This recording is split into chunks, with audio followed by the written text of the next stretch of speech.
ఈ గోపురం మా ఇంటి హౌస్ ఓనర్ అన్నయ్య చేసినారు. ఇది ఆ అంకులు ఇది చాలా బాగా చేశారు బెండ్తో. చూడండి,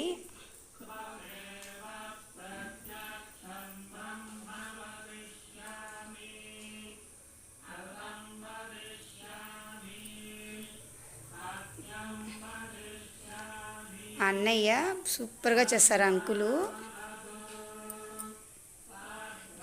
ఉన్నప్పటి వరకు నేను ఇది చేసి నాకు నేర్పించమని నేను అడిగాను. చాలా టైం పడుతుందమ్మా, నీకుండే టైలరింగ్కి దానికి ఇది అవసరమా, నిదానంగా చేసుకోవచ్చులే, మళ్ళీ చేసి ఇస్తా అని 3 ఏళ్ళు తోసేసినారు అంకులు.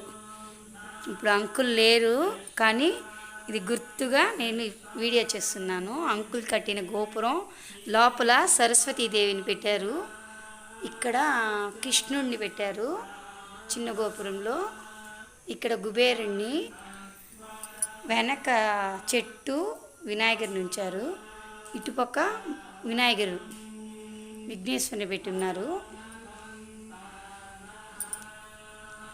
అందరూ నచ్చితే లైక్ చేయండి.